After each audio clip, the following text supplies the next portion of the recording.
Hello, everyone. I'm Mrs. Grisafi, and I know this is a strange way to start our year, but we will figure it out as we go. So we are doing the 1.01 notes today for Algebra 2, and we're going to be talking about today factoring. And I'm still kind of getting used to writing on this differently than I have in the past, so bear with me. All right. Number one, so hopefully this is all review from algebra, and we're just talking today about factoring with a coefficient of 1. So next class we'll talk about when the coefficient is greater than 1. Factor the following trinomial: x squared minus 7x plus 10. All right, so if you remember from algebra and geometry, when you were factoring, you want to set up your two sets of parentheses first. In these first two slots, so to speak, you're going to put what multiplies to give you this first term. So x times x gives you x squared. We look to our last number right here, and that's what we want to multiply to get. And then the middle number is what we want to add to get. So we need two numbers. So if you have trouble figuring this out, one way is to go into your y equals and type in the last number, so the number that you have to have the product of, and do 10 divided by x. And that'll give you, and then if you go to the table, it'll list out all the factors of 10. So 1 and 10, 2 and 5, and you want to figure out which of those will add to a negative 7. Also remember, this last sign right here is positive, so that tells us that they either both have to be positive or both have to be negative. If it was negative 10, then we know they'd have different signs. So if we have two positive numbers, there's no way we're ever going to get a negative. So that tells us they both have to be negatives. So now we really only have the options of 10 and 1 or 5 and 2. So 5 and 2 are the only options that will give us a negative 7 if we combine them. Notice also there's no equal sign here, so you don't want to solve this and take it further. If you do, you'd actually lose points for that because you're not following the directions. So this one is as far as you can go. It is in factored form. Let's try another one. So hopefully that jogs your memory on this. So for the next one, I would love if you could pause the video right here and give this one a try on your own. And then once you're done doing that, then you can check back here with the correct answer. Okay. All right, so again, we have x times x is x squared, and we want to multiply to negative 12 and add to negative 4. Again, if you need to go to your y equals to find the factors, then you would do negative 12 divided by x there, and then go look at the table. So we're going to have 6 and 2 multiply to 12. Since it's a negative, we know they're going to have different signs. The middle number is negative 4, so the larger number needs to be negative. So in your head, you could be saying negative 6 plus 2 gives me negative 4 versus positive 6 minus 2 would give me a positive 4. Again, that's it for that one. Okay, next, moving on, number 2a. This one I want you to solve. So we're going to solve for x. The equation is x squared minus 7x plus 12 equals 0. Notice here, big difference that we have an equal sign. So this is an equation. That's really important, because what that tells us is now after we have the equation, we factor it, we're going to actually want to solve for x and find what those actual values are for x. All right, so first we want to make sure it's equal to 0, which it already is. So now I'm going to go straight into factoring. Again, it's an x squared here, so the first two slots are going to be x and x. My last number is a positive 12, so I need to think about my factors of 12. So 1 and 12, 3 and 4. And which of those are going to add or combine to a negative 7? So in this case, that would be our 3 and 4. Let's talk about the signs. The last sign is a positive, so that tells us they both have to have the same sign. The middle number is negative, so they both must be negative. And you want to make sure you bring along that equals 0 with you. Now we're not done because it has that equal sign right here. So what we're going to do now is we're going to draw that line down the middle and we're going to set each factor equal to 0. The reason you do this is because you're saying this x minus 3 times x minus 4 equals 0. When you multiply two things together and they equal 0, that tells us one of those two things, if not both, have to be 0. That's why we do this. That's how we solve for x. And that's why it doesn't work if it's not equal to 0. And then we're going to add the 3 over to each side, and we get x equals 3 for one of our answers. Add 4 to both sides, and we get x equals 4. So these are our two answers, but we're not quite done yet. What I want to do now is I want you to check this in your calculator. Really, really, really important to check this in your calculator and to start using your calculator as a check all the time, as much as possible. I really want you to get used to doing that. It is so incredibly important for this course to be able to check your work. All right, so how I want you to check it, I'm hoping that you've seen this before. I'm pretty sure that all of you have, unless you've come from a different school, maybe you haven't. So you're gonna go to your y equals, and I'm gonna show this to you on your calculator. And I'm gonna write it out first though. You're gonna type in your left-hand side, LHS stands for left-hand side of the equation. So anything that comes to the left of the equal sign, you're going to put here. So we've got x squared minus 7x plus 12. And then in for y2, you're going to put everything that's on the right-hand side. So over here. And that's just a 0. Okay, and then you're going to go to your table. And we're going to check the two answers that we got. And write out what we see in our table. So I'm going to be checking a 3 and a 4. So I'm going to stop right there. I'm going to go to my calculator.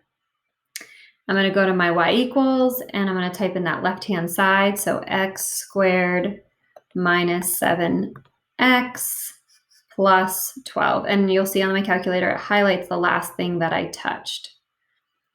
And then y2, I'm going to put in a 0. Now, to get to my table, you go to second graph.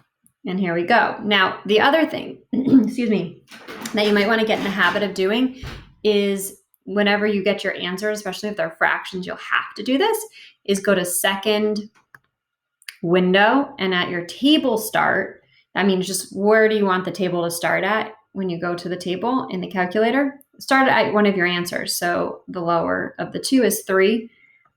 Now hit second table. So then it just puts it as the first entry on the table. I could have scrolled down to get to it as well, but if it's a fraction, it won't be there unless you do that one step. So again, I hit second window, and I started my table at one of my two answers. I started at the lower of the 2, 3, and then it was listed right here, and then 4 is next. So notice there's zeros for y1 and y2 for both of those. So a 0 here and here, and also here and here. So to tell if it does actually check, it checks if these two are the same. If y1 equals y2, if those two are the same. So here they're both zeros, so that checks. Here they're both zeros, so that checks. So both of these answers check. So we have two answers that would possibly work here. So if I subbed in a 3 or if I subbed in a 4 for x, that would give me a 0. Okay, so that's 2a. Let's go on to 2b. So again, this is going to be another solve for x. So this time, so same directions. I'm just going to not write them out. A little bit different this time because it still has an x squared and an x. So we still are going to need to factor, but it's not equal to 0 this time. It's equal to 20. So really important that first you need to get that equal to 0.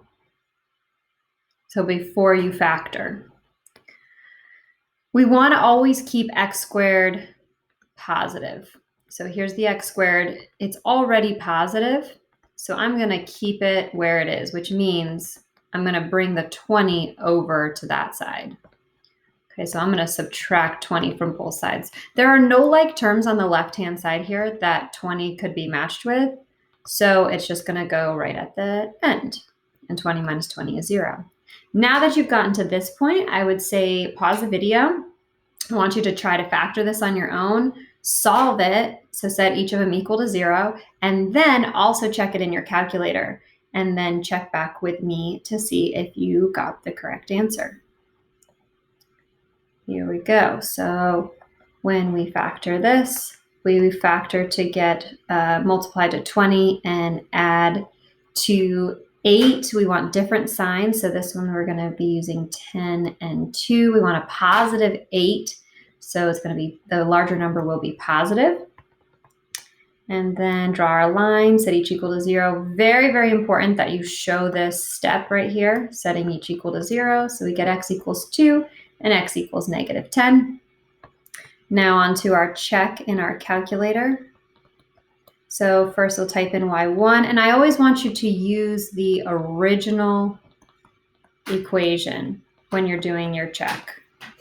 Sorry, a little messy there. So this up here, so x squared plus 8x. And then for y2, you're going to type in the right-hand side, which would be 20.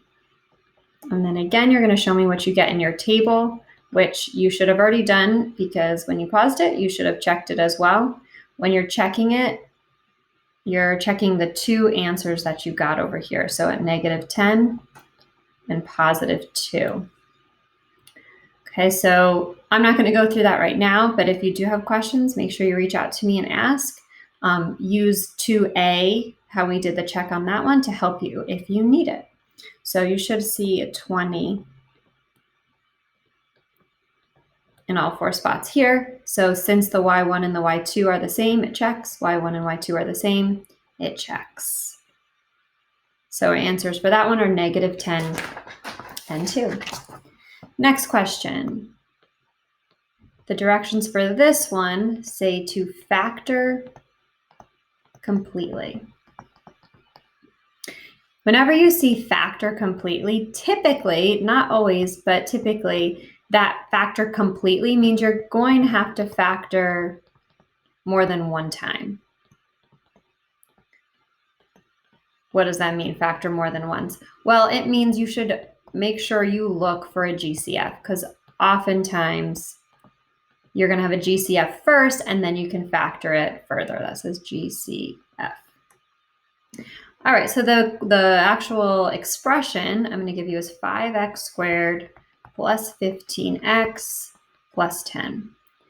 So make sure you always look for that GCF. So if I look at all 3 terms, I can take out a 5 from all 3 numbers. And then I look at my variables. I have an x squared and x, and the 10 doesn't have anything. So since the 10 doesn't have anything, there's no variable that I can take out from all 3. So when I factor out my 5, that just means I'm going to divide each of these by 5. And inside my parentheses will be what's left. So 5x squared divided by 5 is x squared. 15x divided by 5 is 3x. And 10 divided by 5 is 2. Now, you always want to look to see if you can factor further, but when you see those directions factor completely, that's just another little hint to you to really double check that whether or not you can factor more. And in this case, we can. So we need 2 numbers that multiply to 2 that add to 3. And again, we can factor because it has that x squared and the x right here. So 2 times 1 gives me 2, and 2 plus 1 gives me 3. So now I just have x to the first power in both of those. There's nothing else I can do to factor those. There's no equal sign, so I do not want to solve. So I'm done right there. All right, so let's try 3b. So again, directions, factor completely. 3x to the third minus 21x squared plus 36x. I would like you guys to pause the video right here, try this one on your own, factor completely. So first start by looking for your GCF and then see if you can factor it after that. Okay, so, sorry, I haven't talked this long in a long time. So for this one, we want to take out our GCF. So first I'm looking at my three numbers, 3, 21, and 36. So it looks like I can take out a 3 from all of those. And I also want to check out my variables. So I've got x to the third, x to the second, and x. They all have at least one x. So I'm going to take out an x as well. So now I'm going to divide each term by that GCF. Whatever I have left over is going to go in my parentheses. So 3x to the third divided by 3x leaves me with x squared. 21x squared divided by 3 is going to give me negative 7x. And then 36x divided by 3x. 3 goes into 36 12 times because 3 goes into 3 once, 3 goes into 6 twice. The x's cancel. So now I ask myself, can I factor this any further? So I look inside the parentheses. Yes, I can. So make sure you remember to bring that outside GCF down. That's really, really important and often a common mistake that people make. They forget it.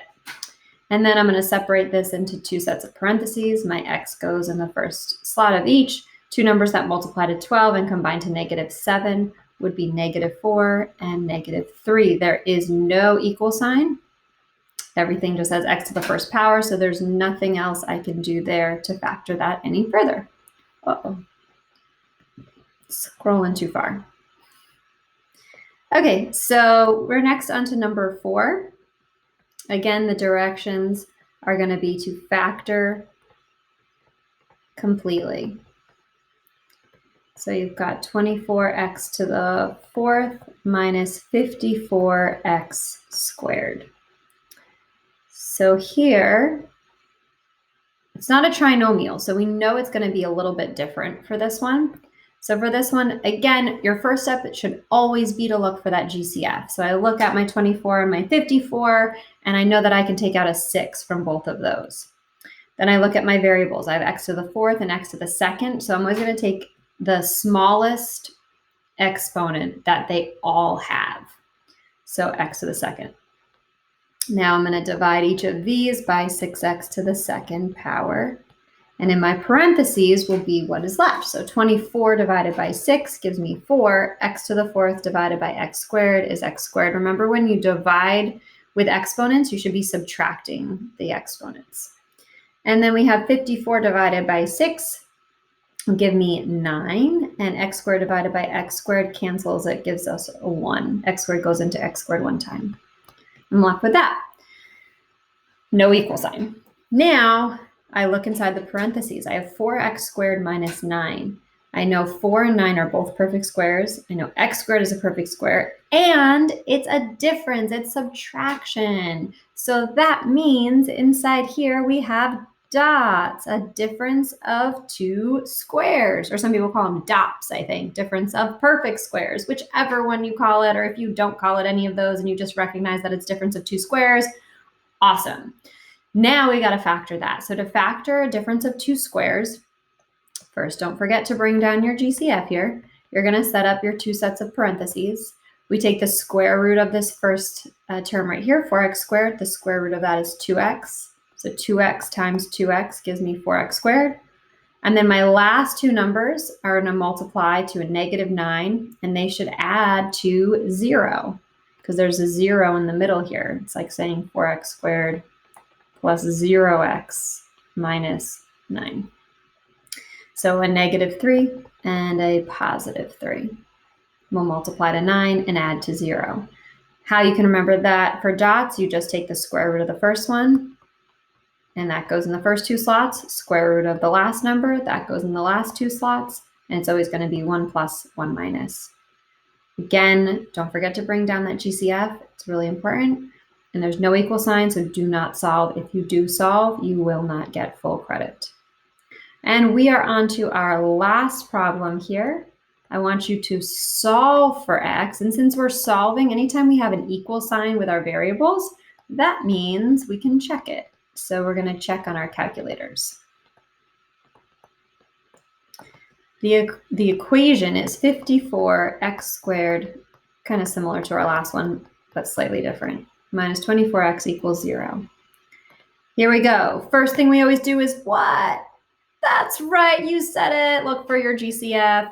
So your GCF here is going to be 6 again from your two numbers, 54 and 24. And then looking at your variables, we have an x. They both have an x. This one has x squared, this one has x. So we take the smallest exponent that they both have.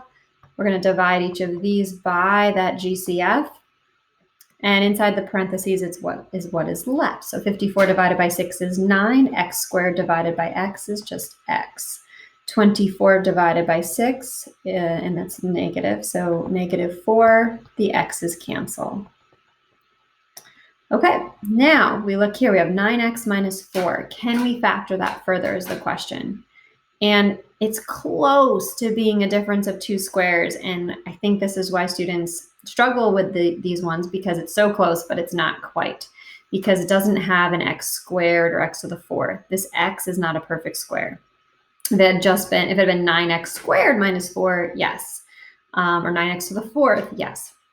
But really, since it's just an x to the 1st, there's nothing we can do. There's nothing else no other way to factor that. So we're actually at the point now where we've factored it fully.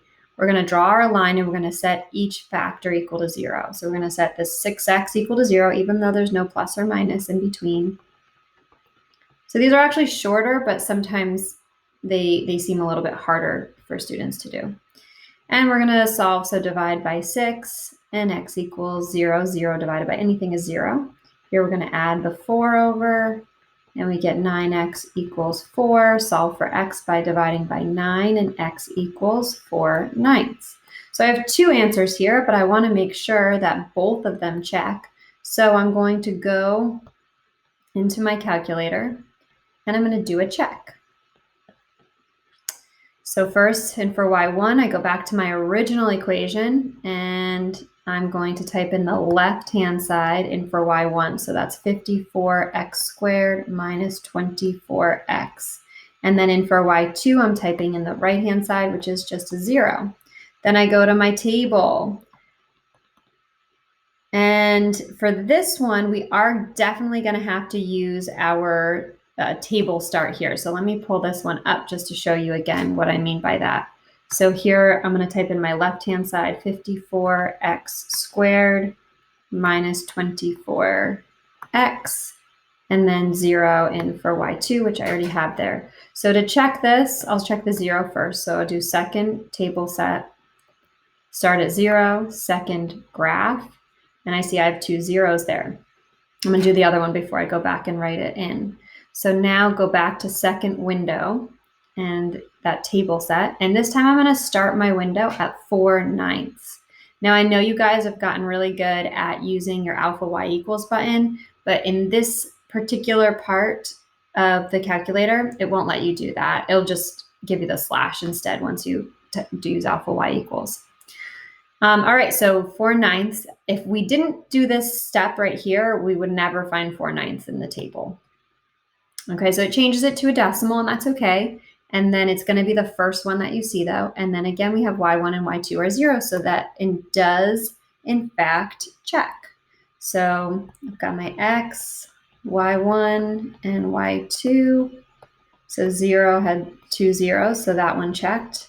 And 4/9 also had 2 zeros, so they check. So again, in order to tell if it checks, you want the y1 and the y2 to be the same number. And that's exactly the same. So if you ended up with like a 3 and a -3 here, that does not check. It has to be both the same sign and the same number. Okay, so that is it for our notes today. So now you guys will move on to some practice of these. Hopefully this seems really familiar and seemed pretty easy, I'm hoping. If not, then this is an extremely important topic for this course. This will be coming up throughout the year. So you need to make sure you really practice it and see me with any questions if you are really struggling with what we just did. All right, I hope you guys have a great day, and pie out.